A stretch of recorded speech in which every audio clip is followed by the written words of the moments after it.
You know, usually when we talk about a medical diagnosis, there's this expectation of clinical precision. Right, like it feels almost like engineering or something. Exactly. I mean, you fall off a bike, you break your arm, and the x-ray shows that jagged white line right on the screen. And the doctor just points a pen at it and says, there it is.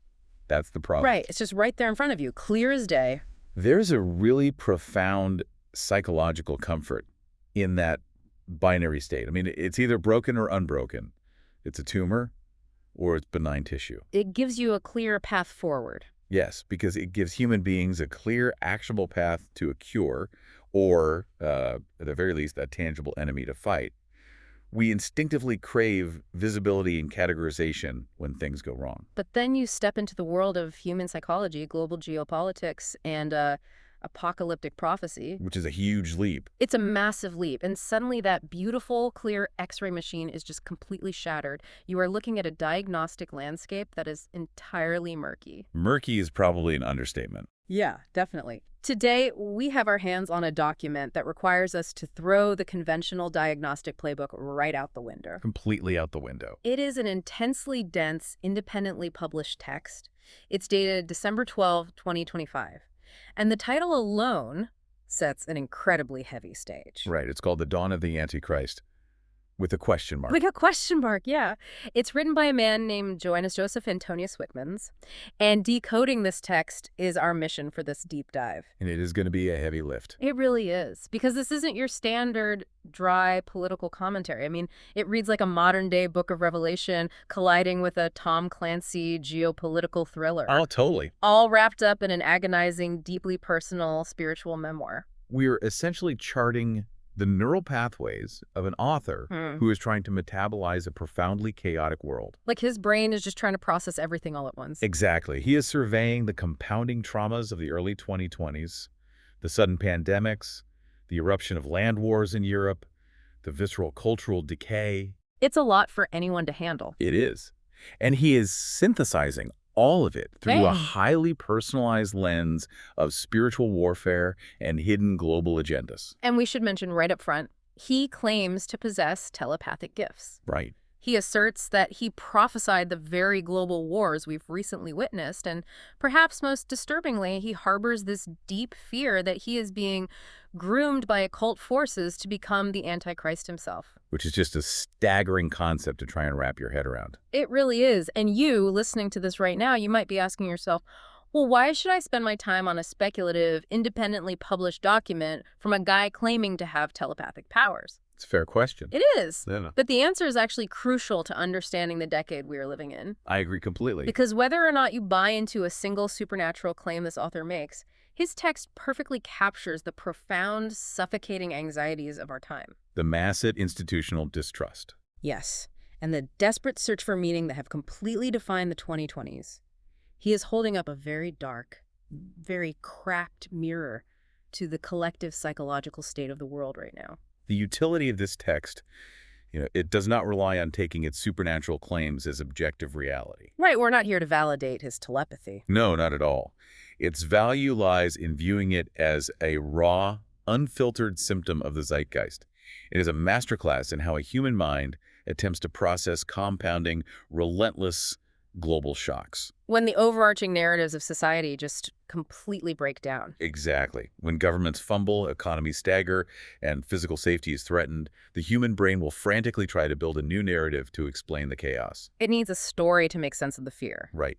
And Wyckmans has built a massive, terrifying architecture to explain why everything feels so broken. And to understand that architecture, we really have to look at how he sets the visual and conceptual stage right on the first few pages, long before he even gets into his geopolitical argument. The visual element is huge here. It is. The cover image he describes is haunting. It's a silhouette of a tree, but it is desperately trying to grow on cracked, totally dry earth. And resting on that parched ground, directly beneath the dead tree, is a fish out of water. That image induces immediate cognitive dissonance. Yeah, super unsettling. A fish out of water is our most universal, instinctual symbol of being trapped in a hostile environment. Right? It's about suffocating vulnerability. Because it just literally cannot breathe. Exactly. Pairing it with the tree on cracked earth suggests a desperate, futile clinging to life in a biome that no longer sustains it. It's a visual thesis statement for the whole book. It is. The natural order of the world has been inverted. Humanity is suffocating in a habitat we were never meant to inhabit. And he immediately pairs that visual with these epigraphs that rewrite the book of Revelation. This is where the religious framework really locks in. Yeah. He writes that the beast doesn't arrive with fire and brimstone. Like, it doesn't come to destroy you with violence. It arrives with service. That is such a crucial distinction. Right. And here's where it gets incredibly specific and chilling. He calls out the T-Mobile Netherlands network, the 4G network, from 2014 as a foundational part of this web of control. Just a very specific corporate entity in technology. Yeah. He introduces a fictional doctrine he calls the infrastructure gospel. And the core tenet of this gospel is that connection is obedience. Connection is obedience. Yes. And that the ultimate fear for modern humanity is being cast into the outer void of disconnection. The selection of 2014 and the 4G network is highly intentional on his part. Why that specific year, though? Because that technological leap was the exact moment we transitioned from cell phones being just communication devices to being perpetual, always on tethers to the cloud. Oh, right. Like before that, you had to actively choose to go online. Exactly. Yeah. The 4G rollout enabled the gig economy, ubiquitous streaming, and relentless real-time location tracking. It made the internet the actual environment we live in instead of a place we visit. You nailed it.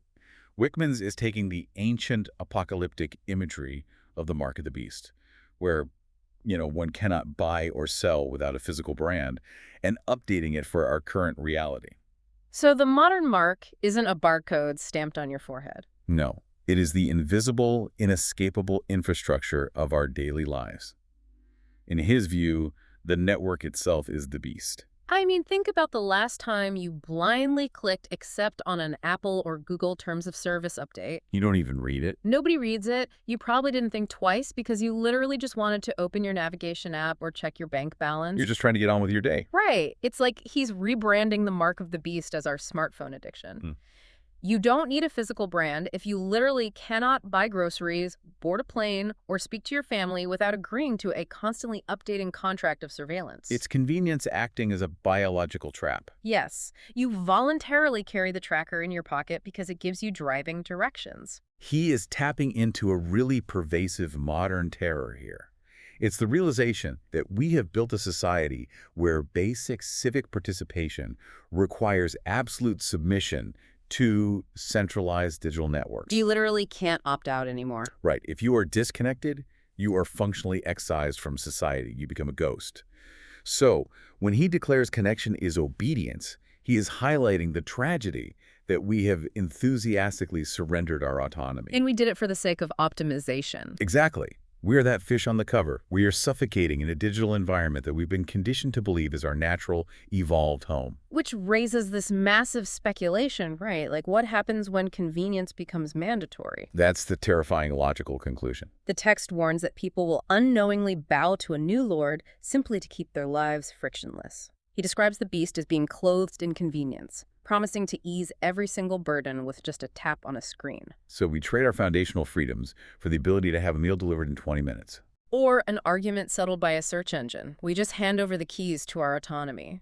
That concept of trading freedom for a promised solution provides a seamless bridge into his interpretation of recent global crises. Yeah, let's get into that because he really goes deep on the geopolitics here. He does.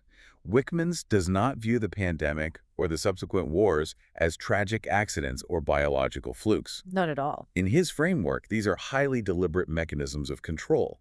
They are stress tests, rigorously applied to a global population that has already been primed for submission through digital dependency.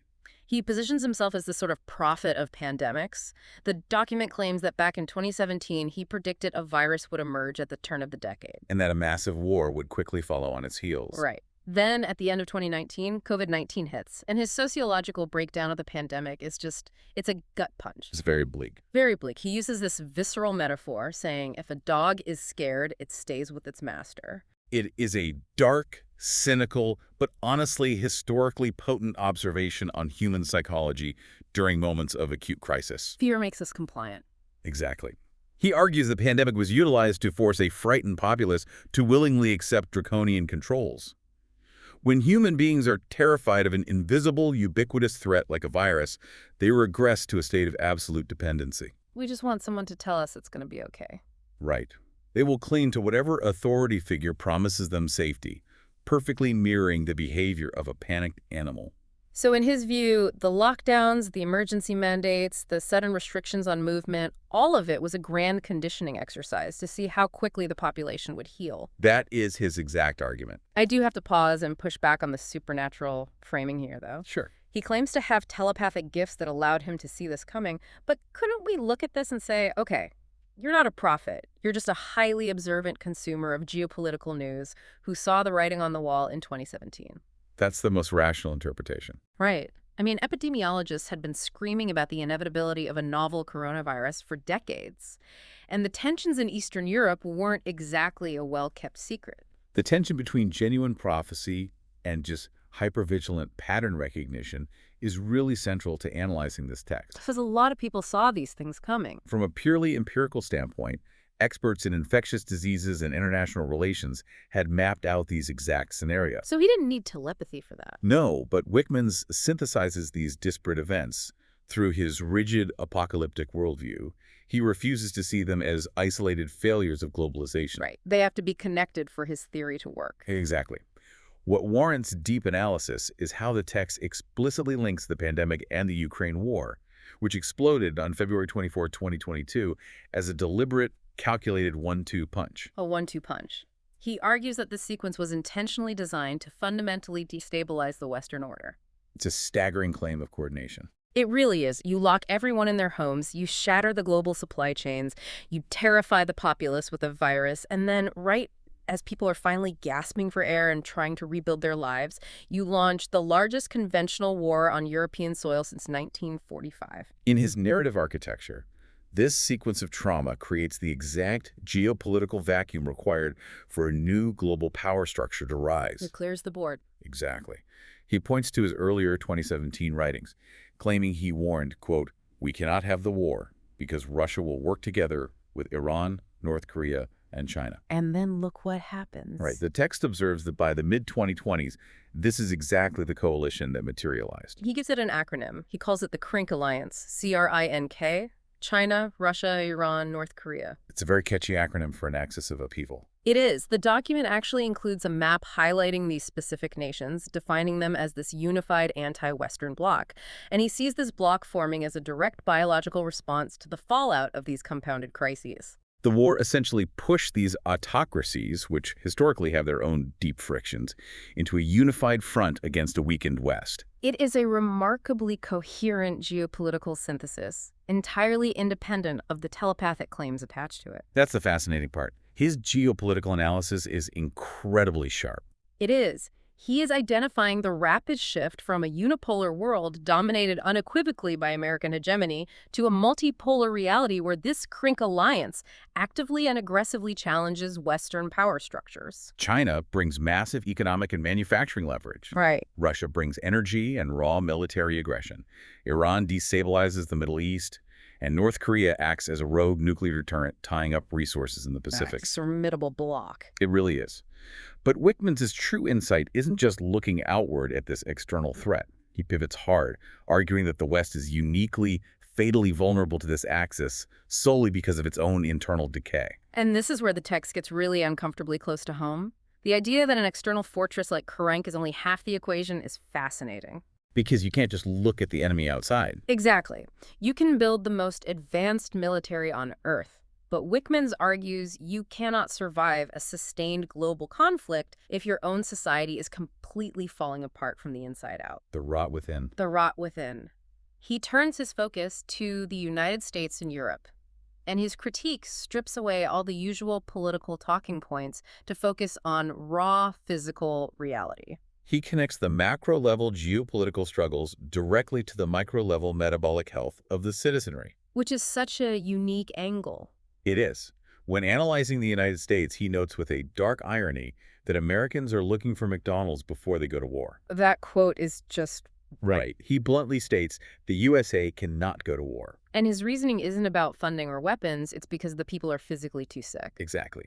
He points to the soaring epidemics of obesity, chronic illness, the rising prevalence of autism, and various genetic diseases. He's making a profound argument that national security isn't just about the number of aircraft carriers you have. It's deeply tied to the physical, mental, and metabolic resilience of the average citizen. Because if your population is subsisting on ultra-processed inflammatory food and suffering from chronic metabolic dysfunction, how can they possibly endure the grueling, sustained deprivation and stress of a global conflict? It bridges public health and national defense in a way policymakers rarely acknowledge. Rarely, if ever.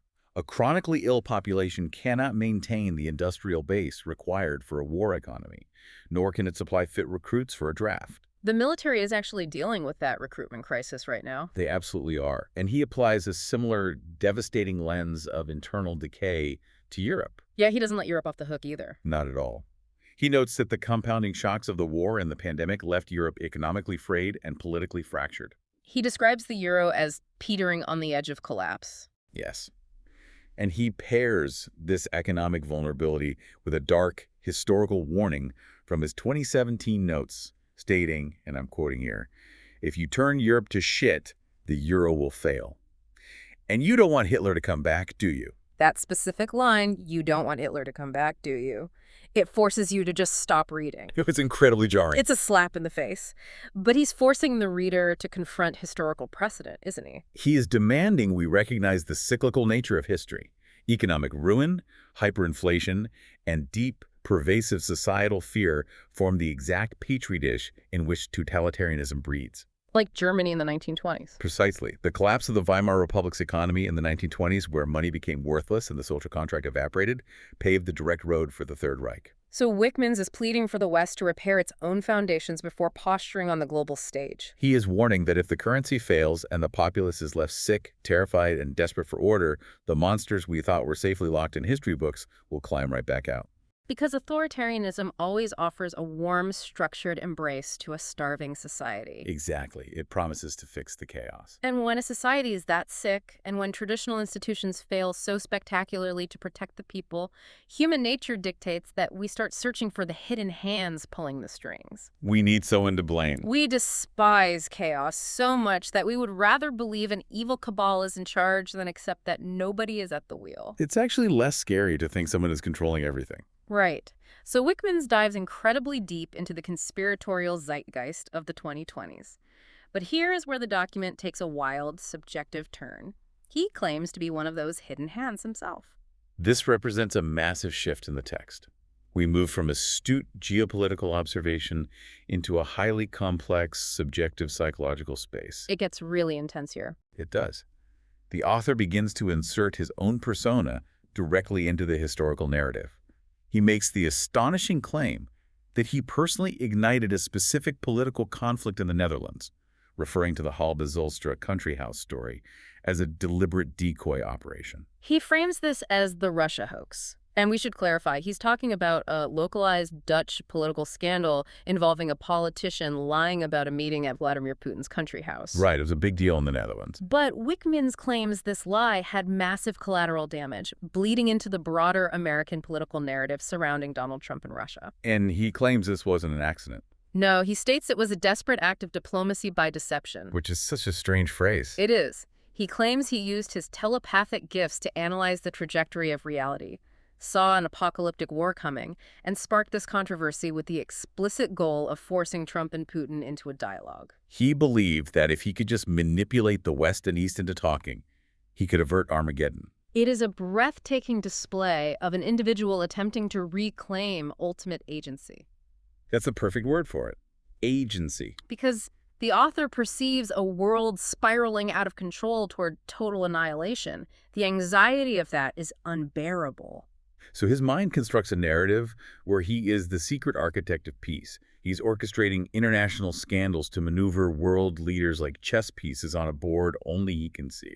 He even views Trump's specific tendency to mirror authoritarian power and engage directly with Putin as a successful result of his own hidden intervention. And he applies this same hyper-agency to the ultimate touchstone of modern conspiracy culture, Jeffrey Epstein. Okay, let's remind everyone listening, we are analyzing the author's very specific, highly bizarre claims exactly as they are written in the text. Yes, this is his worldview, not ours. Right. We all know the widespread public skepticism regarding Epstein's death. The whole meme that Epstein didn't kill himself, which the text actually illustrates with a picture painted on a highway overpass. The public assumes Epstein was silenced by powerful people. Right. The mainstream skeptical consensus is that Epstein was murdered by a powerful network desperate to keep their secrets buried. But Wyckmans claims direct, telepathic knowledge of the event that flips the narrative completely. It's totally backwards from what everyone else thinks. He asserts that Epstein wasn't murdered to be silenced by external forces, but rather that Epstein explicitly asked to be killed. Which throws a massive wrench into every established theory. Why would someone claim that? Because it fits his framework of unseen forces negotiating reality. Right. And then he tackles the granddaddy of modern globalist fears, the United Nations Agenda 2030. Oh yes, Agenda 2030. On paper, it's a dry set of sustainable development goals, but the text methodically breaks down how internet algorithms and global anxiety have morphed this initiative into 3 distinct dystopian conspiracy theories. His categorization of these theories is remarkably lucid, outlining how modern paranoia is fundamentally structured. Break those down for us. First, he identifies the New World Order theory. This is the classic belief in a secret, monolithic elite orchestrating global events to establish total, centralized dominion. Sort of the old-school Illuminati vibe. Exactly. Second, the Great Reboot theory, which grew out of the World Economic Forum in Davos. This posits that the pandemic was an engineered crisis designed to collapse the middle class and seize all private wealth under the guise of environmental sustainability. You will own nothing and be happy. Right, that famous phrase. And third, he outlines what he calls trickle-down communism. Which is a fascinating term. It is. This is the belief that after the overt structural failure of Soviet communism, left-wing ideologies launched a stealth campaign to slowly infiltrate Western culture, academia, and institutions. The idea is that ensuring that by 2030, the free world will have unknowingly embraced collectivism. Imagine reading this text. In one breath, you have this incredibly lucid sociological breakdown of how UN conspiracies propagate online. It's genuinely smart analysis. It is. And then, in the very next breath, the author claims he orchestrated a global geopolitical hoax to manipulate 2 world leaders, and that he telepathically knows Jeffrey Epstein ordered his own assassination. The tonal whiplash is intense. How does a reader reconcile that level of macro-analysis with that level of personal delusion? Reconciliation requires viewing the text through the lens of profound, shattering trauma. Which we get to a bit later in the book. Yes. These sprawling theories about Epstein and Agenda 2030 reveal a global populace that feels utterly terrified and powerless.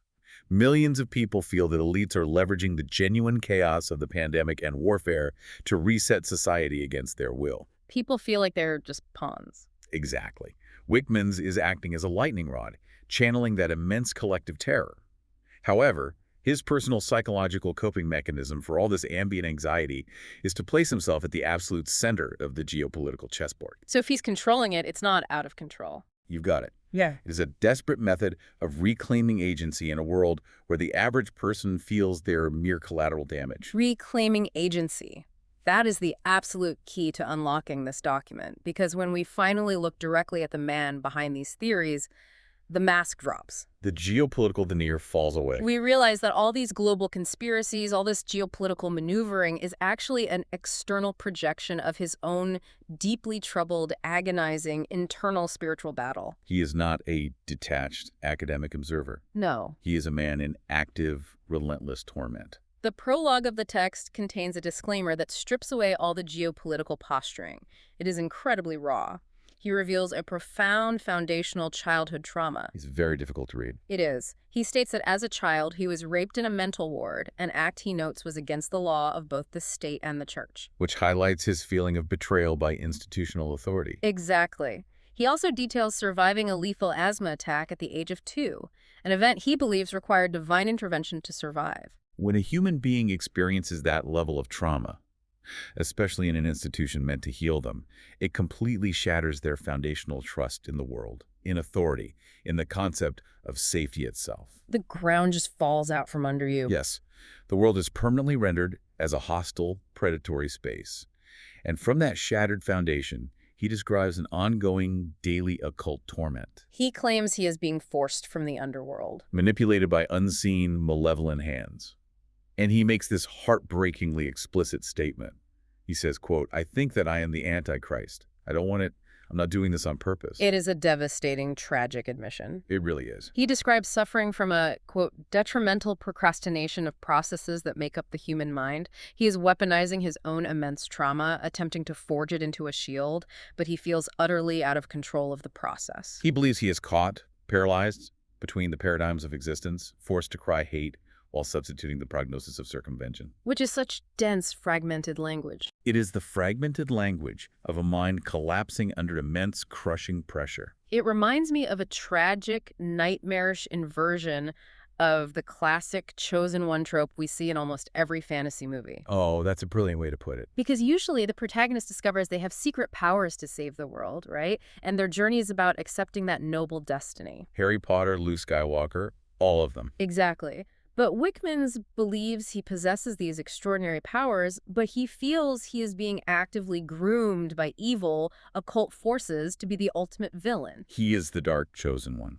He believes he is destined to destroy the world as the Antichrist, and his entire life is a frantic, desperate attempt to sabotage his own dark destiny. The inversion of that trope perfectly captures his psychological prison. Yeah. He is actively resisting the horrifying narrative he believes the universe is hardwired into him. It's an internal war.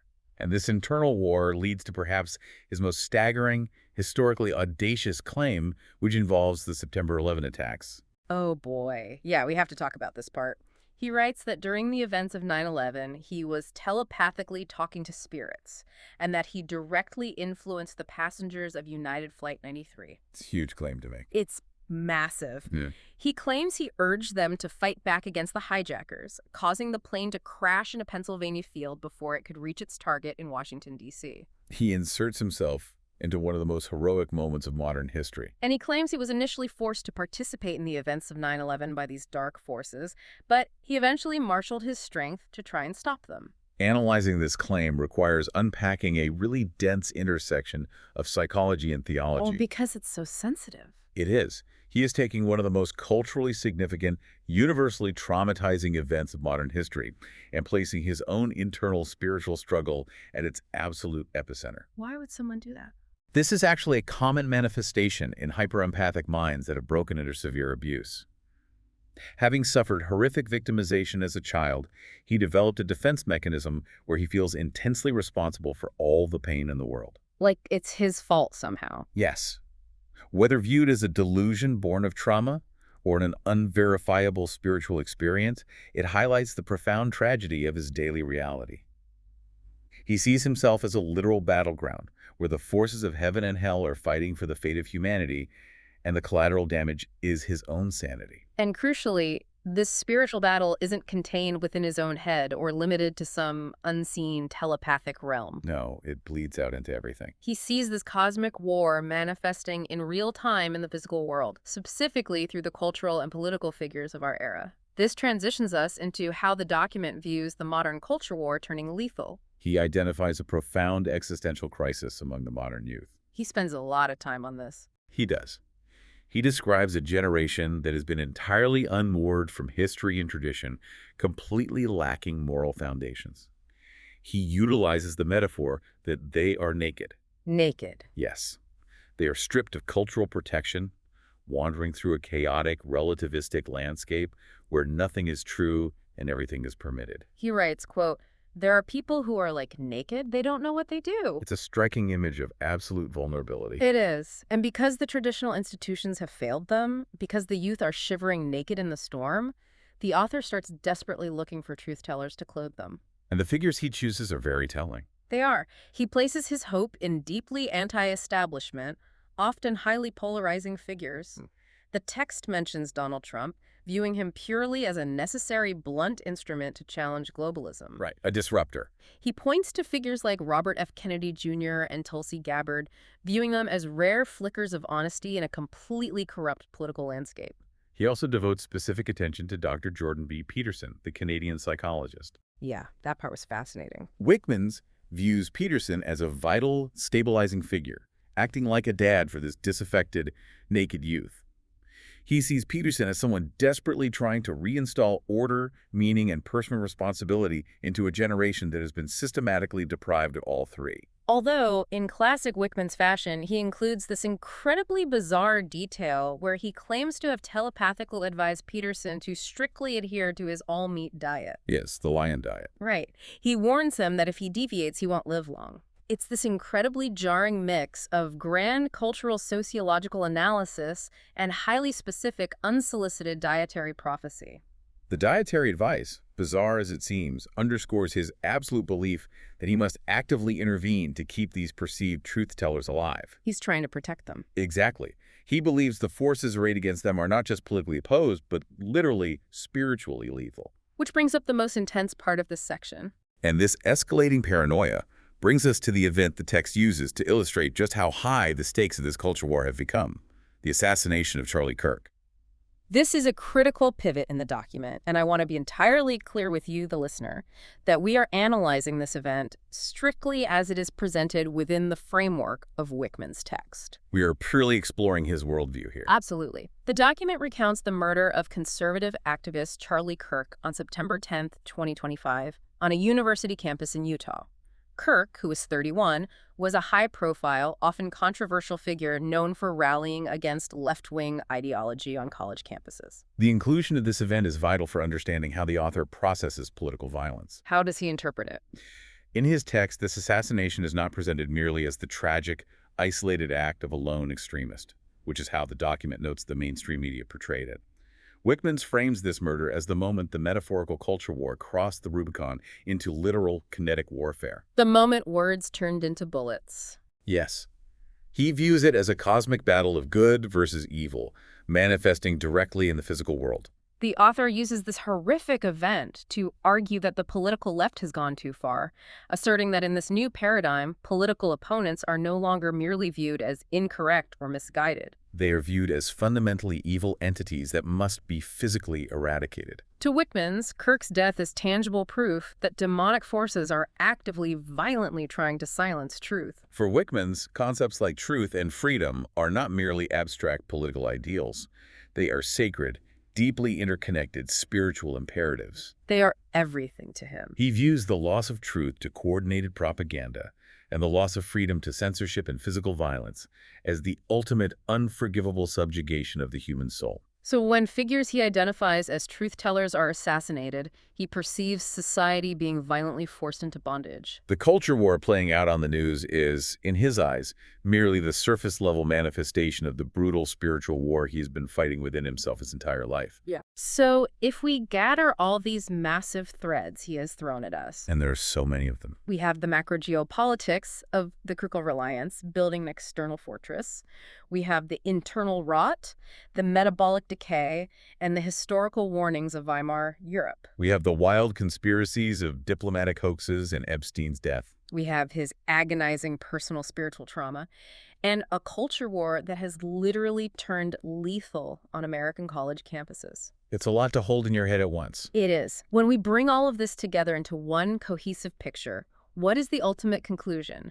What is the final desperate warning he is trying to get humanity to hear? All of these disparate, chaotic elements culminate in his core thesis, which he establishes in the prologue and spends the entire document proving. Quote, "The Antichrist does not announce itself. It stabilizes." It stabilizes. That phrase sends a literal shiver down my spine. It's terrifying. Because the scariest monster isn't the one kicking your door off the hinges and setting your house on fire. To run from that monster. Exactly. You see the fire, you run.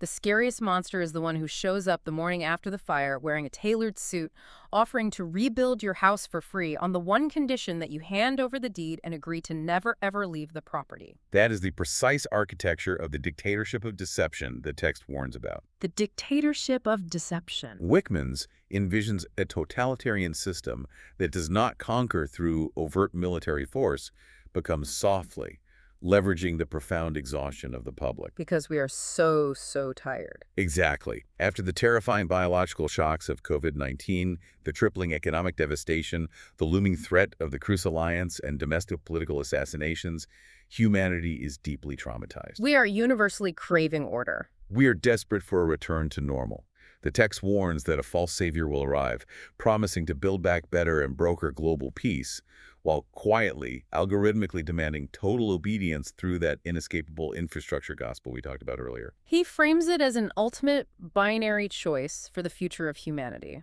It's Babylon versus Jerusalem. A classic biblical dichotomy. Right. Babylon represents this incoming world run on lies, enforced coercion, and a technological matrix that entirely entraps the human mind.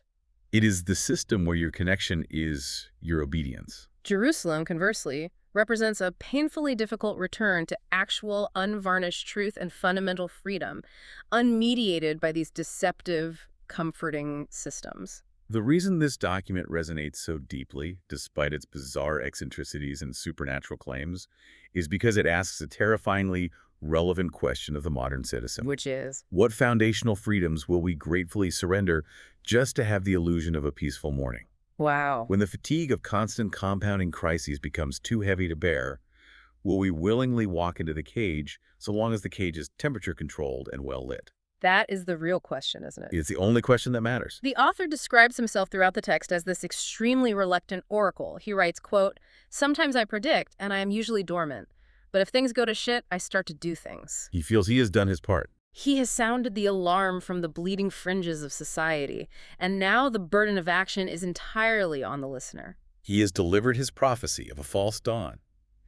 He is urgently warning us that the light we see breaking over the horizon after this long, dark decade might not be the morning sun. What could it be? It might be the artificial glow of a system perfectly designed to blind and pacify us. Which leaves us with one final and frankly incredibly provocative thought for you to mull over as you go about your day. I think we need to leave them with something heavy. Definitely. We have spent this entire deep dive analyzing this document's vision of how an evil system, an elite cabal, or even occult spiritual forces might utilize global chaos to enforce control over humanity. We've talked extensively about top-down deception and manipulation. But taking everything Wyckmans has laid out, what if the true trap isn't the system's deception at all? What do you mean? What if the true trap is our own internal fatigue? Think about how tired you felt during the pandemic, during the inflation spikes, watching the news of wars overseas. The burnout is universal. If we are so incredibly exhausted by crisis after crisis, might we voluntarily, eagerly build the very dictatorship of deception that the author warns about, simply because the burden of carrying our own freedom has become too heavy, too exhausting to bear? That is the ultimate devastating tragedy the text hints at. The realization that the cage isn't imposed upon us by a hidden enemy. No. It is built by us, brick by brick, out of our own desperate desire for relief from the chaos. A remarkably heavy thought for a remarkably heavy text. Thank you for joining us on this deep dive into the muddy, complex waters of the dawn of the Antichrist. Keep questioning the narratives around you, stay curious, and we will see you next time.